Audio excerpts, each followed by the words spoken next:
Good morning, doctor. Welcome Good back. morning, Venkatesh. Good morning, Venkatesh. How are you? All I'm well? good. All well, all well. Uh, Good, good. Great to have you back. Thank So, you. thank you. So I'll just introduce today's topic in a minute or two.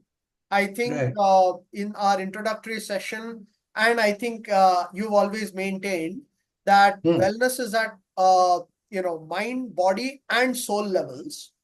And right, I guess a question for many of us is, what is the soul really? And right, how do you think about the soul distinct from, let's say, our mind and intellect? I think right, today you're going to take us through, what the concept of soul is and how it relates to balance and wellness. With a right, point, I guess, on Hindu philosophy and how Hindu philosophy in particular has looked at the soul. right. Yeah. Thank you. Over to you, doctor. Yeah, thank you. Thank you, Venkatesh. Now we can start with an example, maybe. Right. See, supposing you are walking along the road and nobody is on the road except you. Right. You see a 100 rupee note lying on the ground, and you are in two minds whether to pick it up or whether to leave it or whether to do something else with it or what. Right. And you look around for a while and then you pick it up Correct. and then you come home and then your mother or somebody says, where did you get this? And you say, well, I got it on the road. And your mother shouts at you, it doesn't belong to you, let it lie on the road, or at least you pick it up and give it to a temple or give it to a police station or something. You Right. didn't do that. Now who is that speaking now? Probably it's your own mother who is chiding you, Right. or your own inner consciousness and conscience chiding you. Why did you pick it up? It is not your phone. It is not your money. It's not your 100 rupee note. Right. Now, this somebody is speaking to you, or you are speaking to yourself. Now, who is doing that? Correct. Well, probably it's your soul that is doing it, or you use the word soul because you have no other word to choose. So this is this kind of a thing that you have a dialogue within yourself, Right. and you define how you behave and how you don't want to behave, etc., etc. All these things are attributable to our soul, Right. and unless your soul is in place, we cannot have a balanced state of mind. And let us see what the soul has to say or do in our day-to-day life. And for that, we have to identify a few common words that we come across, and we'll take a look at two or three of them, and then we will see how we can lead our lives better. Next slide, please.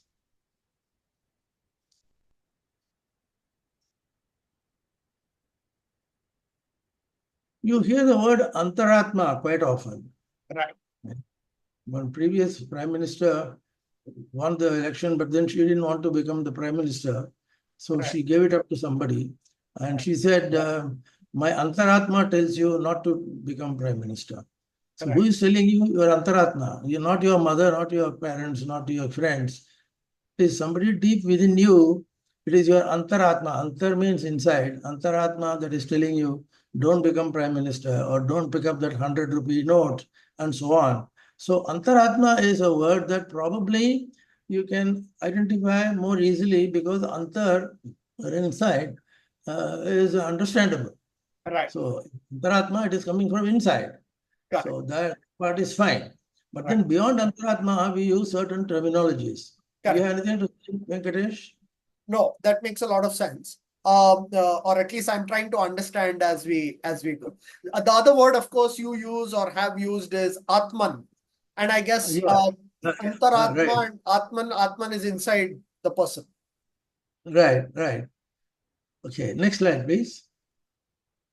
Now we hear the words Jivatma and Paramatma. If you have a philosophical bent of mind, Right. you often hear the words Jivatma and Paramatma. Right. This also, probably you can understand because Jiva is life. So Jivatma is Atma that is living inside you, and Paramatma is outside, somebody great, big, and more powerful than you. Paramatma. Parama is supreme. Right. Now, there are two Atmas we are talking about here. Right. One is a Jivatma, another is a Paramatma. So naturally you will ask, why two Atmas? Why do you need two? One Right. is enough. Yeah. And this is the difference that you have to create. And all these, by the way, there is no fixed rule of like Newton's law of motion. We don't have a law of Atma, this Atma has to be appreciated, understood, and respected in our own way. So Right. let us see what this means a little more in detail. See, Jivatma and Paramatma. In short, Jivatma is the Atma inside you. Paramatma is the Atma that is outside you. Right. So inside you, outside you. Right. Jivatma, Paramatma. Now, which is the one that told you not to pick up the 100 rupee note? Hmm? Jivatma, because you yourself thought about it. But Right. this is your convenience of definition. There is Right. no real hard and fast rule where Jivatma ends and Paramatma starts and vice versa. So this is something that we have to understand more. And as we go deeper into this, we have to take recourse to Adi Shankaracharya's Advaita. We'll see Correct. about Advaita, which to my mind is the most supreme kind of philosophy you can think of, not Right. the other types. But it doesn't mean that other types are no good. They're all good. But the way I understand, the way I have grown up understanding through Shankaracharya's works, I will rely a lot on that. But Correct. other atmas or other concepts are also very important, and they'll continue to decide what you think or do. Yeah. Any comment, Venkatesh? No, this, I think it's building up to what you're about to speak about next. And maybe at that point, I'll share a few thoughts and how it's resonating. Yeah. Right, right. Should I go to the Yeah. next slide? Yeah. Next slide, please. Now, there is another word that often, especially Westerners, tend to mix up. Right. Indians don't mix it up so much, but Westerners distinguish between soul and spirit, and they use the word spirit more often. Right. Body, mind, spirit. You know, the word spirit is a little one level lower than your deep inside soul, because, for example, you say, "Yeah, I did it in that spirit. I say it in that spirit. I do it in that spirit, etc." But Right. here you can say, "I do it in that soul, etc., etc." It doesn't read well. It doesn't gel. So in Indian context, I would use the word soul as a more inside, more interior kind of a conceptual thing rather than spirit, because spirit can apply to a tennis match or it can apply to a golf something. So that is, to my mind, a little one step, half a step lower than the word spirit. In our situation, my understanding is, I prefer to understand it this way, that Right. soul is real inside soul that we come across, and that we will use it as an axiom. Again, Right. let me repeat, no offense meant to others who use the word spirit. And that word you'll see in Google or in Chat GPT hundreds of times. Right. Next slide. Any comment, Venku? Yes. So I think maybe just as we move into Dvaita and Advaita, I guess one of the key questions for those of us maybe with who have come into thinking about spirituality a little later in our lives is the distinction between the subconscious and the soul, right? Or for example, when you try to take Western thought process and you say there is the conscious, the subconscious, and things like the spirit, for example, is something you choose as a frame of mind or as an attitude or as something that is a little more than the conscious. You draw upon your subconscious and all your sort of programming or whatever you want to call it across life to deal with a situation. And what Right, I'm hearing you say, and maybe that's what we are building up to, is that there is something a little more universal than that, that is within us and is sort of larger than us, and something we share right, with others as well. And I guess the soul is that thing which is a little beyond just our own subconscious or how we've been trained or how we've been conditioned. Is that making right. sense, Doctor? Yeah, it makes a lot of sense. In fact, you described it very well, Right. but it's a difficult topic. People are Yeah, still not it's agreeing on what is soul and what is spirit. correct. And like philosophers and historians like Toynbee or somebody, a Bertrand Russell, they will have their own connotations. But Correct. I tend to use it because, to my mind, I repeat, soul is deeper and more amorphous, more diffuse Or than spirit. universal at some level. Correct. Yeah. So let's move on. Yeah. Okay. Can we? Yeah. Now, there are triangles shown in philosophy or in psychology. There are triangles like the three sides of what? Two sides are clear, body and mind, but the Right. third side, the one that is controversial, if you like, whether you use the word soul or spirit, is something that we just looked at, and we will continue with that approach. Next slide, please. In this context, we have to distinguish between cult and religion. Today, using marketing terminology, sorry to use that, cult is a lot bigger and richer and diverse and all-embracing than religion. Religion is now, it has come to be restricted to certain organized religions, which may or may not have the money to market and so forth, whereas cults get money in tons, literally in millions of tons, and therefore more people tend to go to cult, assuming or thinking that it is religion, which it is not. Religion is a little more fundamental and better appreciated and so forth. And cult is started by all Swamijis and so forth. Again, no offense meant to anybody, but cults run on money. Cults run on enormous amounts of money and mind-boggling amounts of rituals and all. You can't imagine what is going on there. As we go deeper, we'll see more and more of startling facts about cults. And there are a couple of live cults which are the in thing today. Today, the cult of market is something that you and I know. I don't need to tell you, I don't need to spell it out. But cult, to my mind, is not spiritual. Yeah, Right. we can argue with it. And but the way cults are promoted, people say that it is God. The cult is not God. Religion was conceptualized and presented in its own way thousands of years ago. And whether it is Christianity or whatever, a religion has its own more ancient identity, whereas cults are recent. The last century, you would have seen two or three cults came and went. Yeah, and two or three are coming up. So this is cult, in my opinion. But it doesn't matter as long as cult is used to social good, there's no harm in using cult as a interest, sort of changeable with religion. But I will say once again, religion is not cult. And you tend to have forces which are attracting you in a particular direction, and they have massive followings. And that kind of cult, you won't get it in religion. The 2,000 years old religions have their own finite identity, and they have their own way of looking at it. But I would say that is more ancient and more respected in interior than cults. Cults are very stylish and flamboyant. Yeah, any comment, Venkatesh?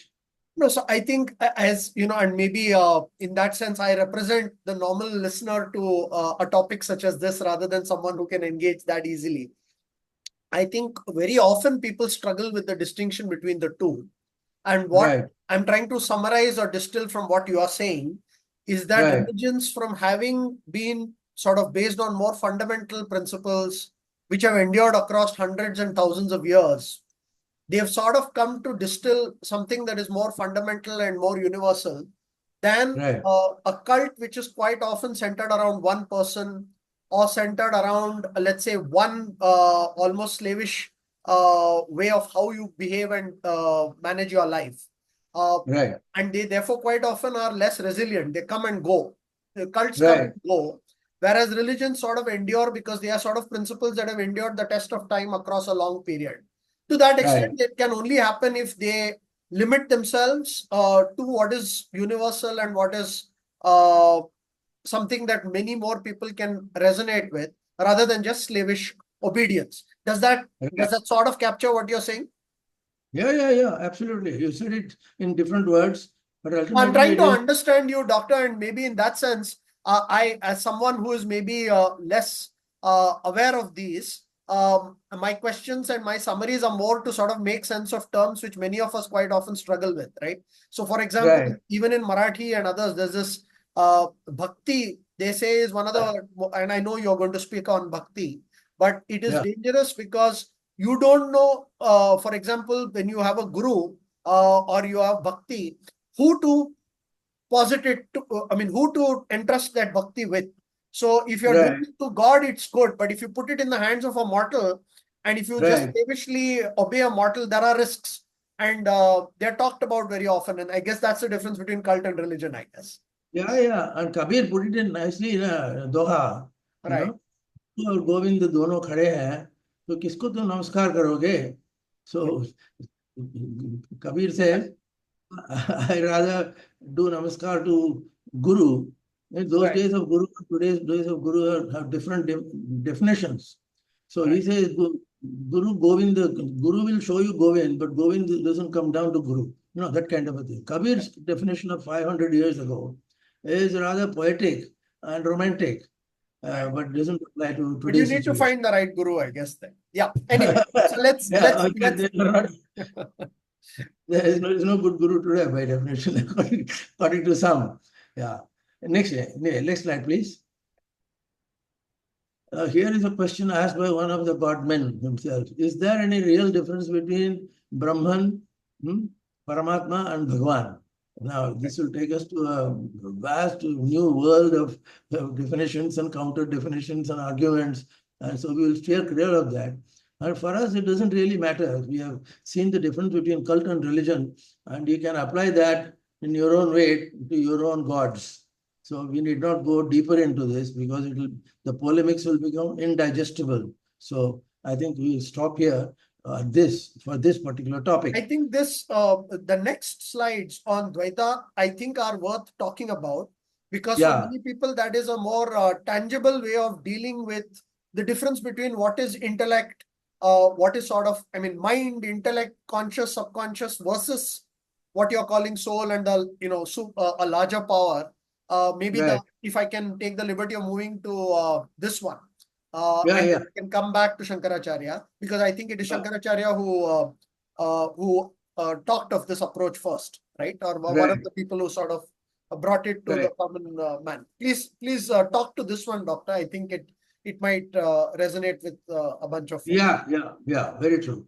Now, Shankaracharya, rightly said, Venkatesh. Shankaracharya was the one who really laid the foundation of philosophy, Hindu philosophy or Indian philosophy, in a unique way. Nobody had mentioned that philosophy in that sense. Shankaracharya said, God and I are the same. No religion said it, and no religion will say it. But Right. Shankaracharya said, God and you are one and the same. And Right. he has elaborate arguments in favor. And even today, I believe that this kind of an argument is more handleable than the numerous systems and methodologies that are mushrooming and have been mushroomed for a long time. So as Venkatesh rightly said, Shankaracharya came with Advaita. Advaita means there is no duality, there is no two persons, there is no two God, there is no two soul. Everything is just one. Right. Whether it is animate, inanimate, or whatever, everything is just one. Maybe we can look at Advaita in a separate session later on. Right. But after Shankaracharya came, two or three major schools of thought came. One Ramanujacharya said Vishishta Advaita. He said Advaita is the same, but Vishishta is special. He said it's a special Advaita. Right. And then came Madhvacharya, who said, no, God and man are totally separate. Don't try to mix God and man. On this, there are volumes and volumes written and decibels and whatever, countless decibels have been uttered. But as Venkatesh rightly said, we'll start with this. Right. This slide, please. No, I think, Doctor, maybe I'll just take the liberty, since I know the coming slides, and I think this one might be a good point to pause for a few minutes before we move to the next one. So just take someone like me, right? And trying to balance our Western, quite often Western-oriented education, scientific thinking, and trying to understand how to apply this to one's life. One of the things I find interesting about this, so I'm just sort of elaborating and encouraging you to elaborate a bit on this point.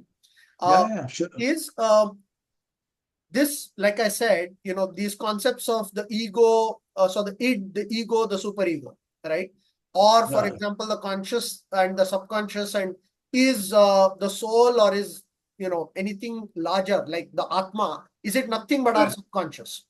And what if I try to summarize across the many things you have alluded to, but you've also tried to keep it bounded, is there is something universal. There are many principles, and there is a view of life which is common to all of us, Right. and that is indistinguishable across people, and that force is what we draw upon when we think about what to do, and that is Advaita.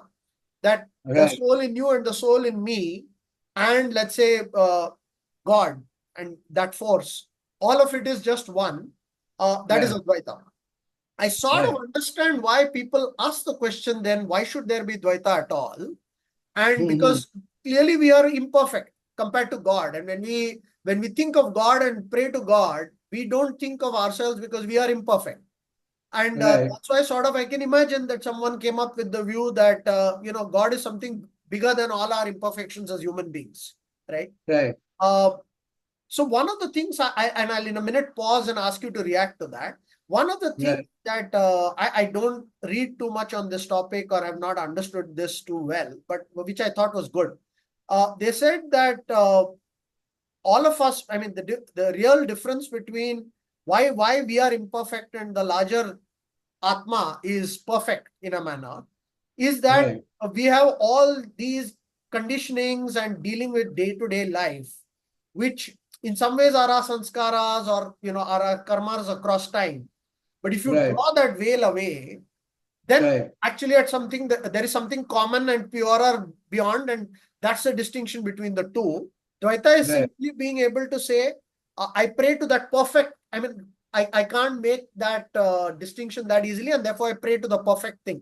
Does that Right. is that sort of is that a way to understand it, doctor? Yeah, yeah, it's one of the ways, of course. There is Right, no simple way to understand philosophy. right, You say whether it is Bertrand Russell or whosoever. right, Understanding philosophy is deeply internal, and philosophy is an experiential thing. Philosophy is not bounded or bound by words and thoughts, but it is more experiential.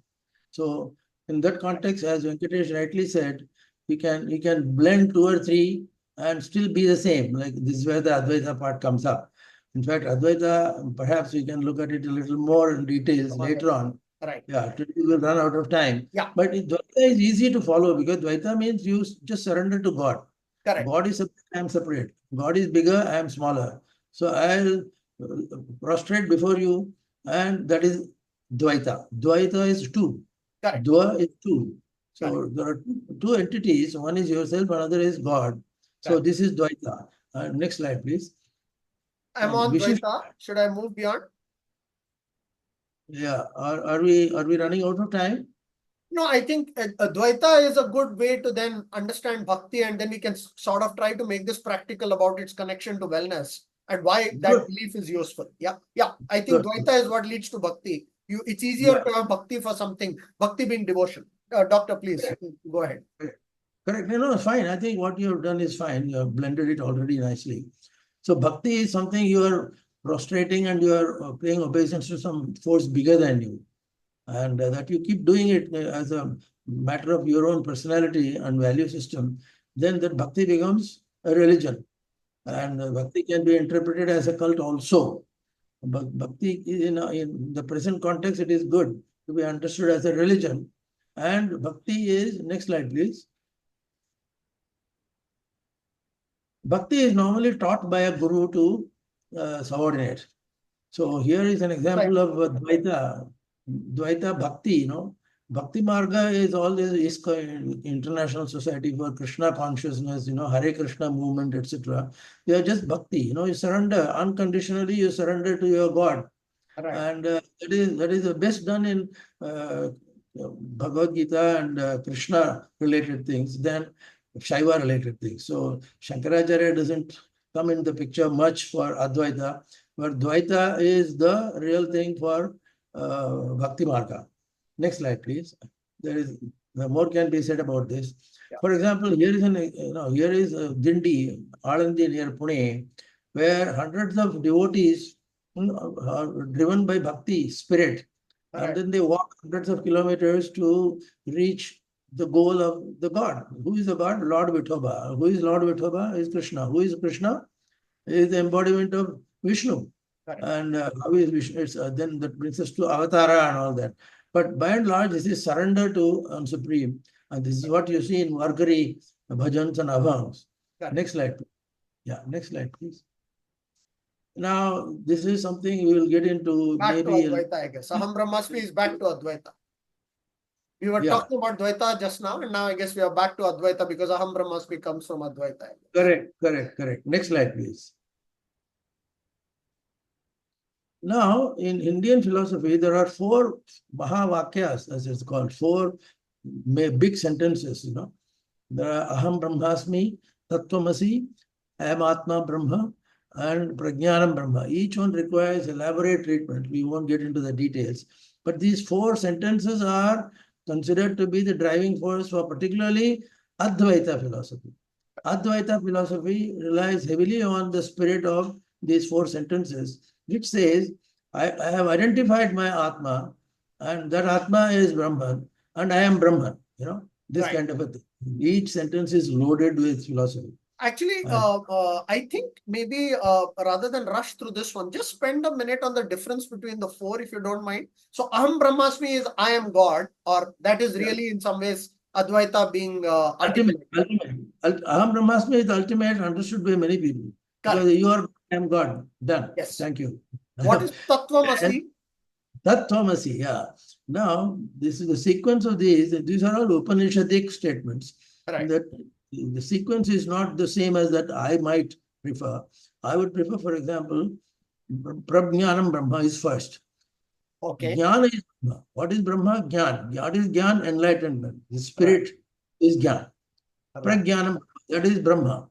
And you say, Tattvamasi, I am Atma Brahma. These are interchangeable. I am Atma Brahma. This Atma of mine and this Atma of yours is Brahma. Okay, Atma of capital, Atma of buffaloes, Atma of whatever. Everything has Atma, and that is Brahma. So you're already getting closer to the Brahma of my Brahma and your Brahma are the same. Okay. So you say At-Tattvamasi. Tat means that. Tvam is you, Asi. That art thou. They said in Indian English. That art thou. That is you. That is you. So the dog that you see is you. Yeah. The Rakshas that you are killing is you. So in that spirit, Aham Brahmasmi becomes Aham is everything. It is all pervading rather. And some Jagat Brahma.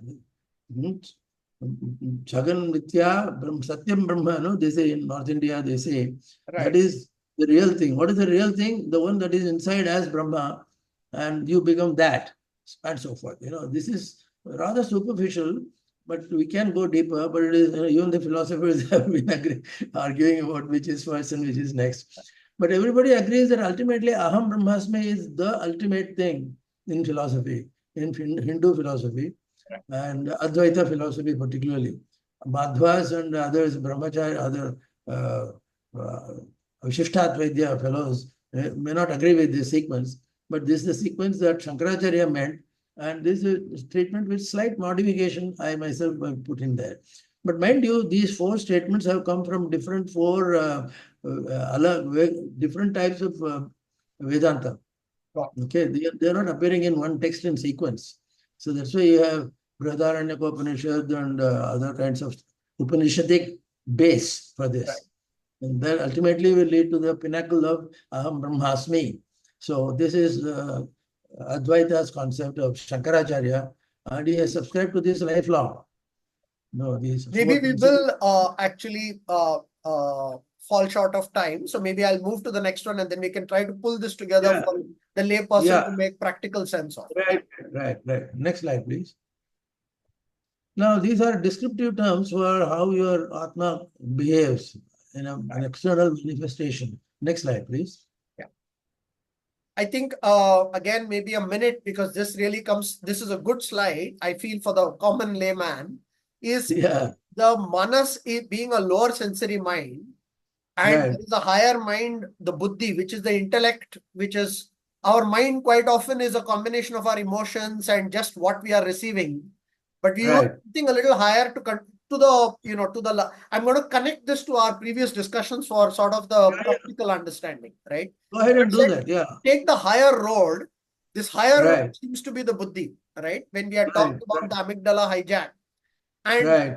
this chitta consciousness, where we store all our impressions, uh, you basically are using, you're sort of using your intellect to separate your consciousness and your lower mind and direct Right. the whole thing in a better way. And you're Right. Right. using the principles, I guess, of the Atma or this philosophy to do that in a universally acceptable or universally applicable manner. That's how I'm reading this slide or trying to connect it to what we have said. Does that make sense? Right. Yeah, yeah, yeah. It makes a lot of sense. In fact, as I said, let me say it again. There is no single way of Yeah, I think there's explaining. a need for the common person to sort of try to see how to practically Yeah, interpret this for themselves, right? That is yeah. it. Yeah, we'll come to the next slide more or less clearly. Yeah, Now, this done. slide Yeah, I think with we're done. action ends with Correct. action. Yeah, Now, action is the deep underlying strong point of Bhagavad Gita, of Advaita philosophy, and so forth. And what do you do? After all this knowledge, what do you do? Shankaracharya said, "Nahi rakshati dukrin karane." Your lot of philosophy and this kind of a thing won't take you anywhere. So correct. you stop acting. You're saying it in the context of, shooting an arrow at the enemy, but that is action. And he said, what is action? What is philosophy? What is Advaita? Just action, karma. He said everything is distilled into one word, karma, and karma can never be escaped from. Karma will be there. It was there, it is there, it will be there. And karma is unending. And that is ultimately Indian philosophy. And this is where Karma Yoga or Bhagavad Gita's Karma Yoga is respected a lot. To my mind, that one single action point is no matter what you are doing, what you are thinking, what you are experiencing, focus on action. And that is 90% of your job done. Correct. So karma, action is the essence, quintessence of Indian philosophy. And this is how I look at it. So Venkatesh, any further comment? Or you No, can I think this is a great slide to end today's talk on, I feel. And right, maybe just as treat me as nothing but a listener to what you are saying and trying to make sense of it for myself. Uh, right, if I connect it with the talks in our series, right? We had this talk about why balance is important. right, Then at one point we talked about the fear of the unknown, and the question was why was that in a discussion on wellness at all? We discussed right, that actually quite often the reason why our wellness is disturbed is things like the fear of the unknown, right? That's one of the most difficult things we all deal with daily. And right, if you don't have, that's where we talked about faith, right? And I connect the dots here that we said yeah, that faith is necessary to deal with the fear of the unknown. Faith in what? So that at that time was faith in principles and faith in God. Today we have tried to connect that to uh, what is God. And I think I took away two things about how to deal with our minds and our emotions today. One is right, that at some level we are God. All of us have the power within ourselves to just think about the universal principles, understand that they operate across all of us, and use that to center ourselves. And that, in a manner, is Advaita, right? right, But that right, is complicated. It requires a lot of introspection and a lot of study to reach that place. right, So the Bhakti Marga seems to be the path to it. Or right, you can sort of evolve to that by saying, okay, there is a larger force. It's difficult for me to say that that larger force is me. So I say the larger force is some God. And I use a guru to try to think about that God, and that's where Dvaita comes in. But right, finally, I have to understand that my actions are the only way to deal with the fears of the unknown, etc. That when I'm dealing with that fear, the samskara that you have written here, that my right, old impressions and my old experiences, which are sort of causing my amygdala hijack, uh, right, they are creating tendencies, the vasanas, and thought patterns which set me into one particular action. I want to break that. I have to act and I have to act with these principles. So I know it right. sounds quite convoluted to the common man, but I'm trying to draw the linkage to wellness and to balance and why we are discussing this. And that's what I took away as an individual. I hope that made some sense, Dom. Yeah, it makes a lot of sense in a very complicated topic, which you have Yeah. you said. Yes. Basically, you handle this topic in your own style. The same slide can be interpreted by hundreds of Yeah. different No, ways. the bridge between this and maybe in future talks, that's the thing. When we talk of the spiritual, that's the place where most people find it quite difficult, especially if you have not had that background. It's Right, very difficult to understand what to make of it practically in day-to-day life, right? And right, I right, think that is what we can focus on in future talks. But thank you, right. Doc, for picking a difficult topic and giving us a chance to sort of pull and push at it and figure out what to do with it.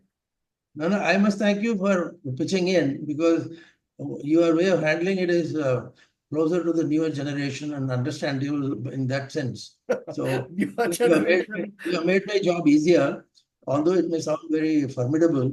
This language and syntax and semantics are quite within the grasp of people like us. Yeah, thank you, Venkatesh. Thank So you, I Doc. think, Thank you so much. Look forward to the next one. And maybe we'll tackle a slightly simpler topic before we get back to these topics in the next one. yeah, Yeah. right. Okay. Okay. Thank you. Thank you, Doctor. Take care. Bye. Thank you, Venkatesh.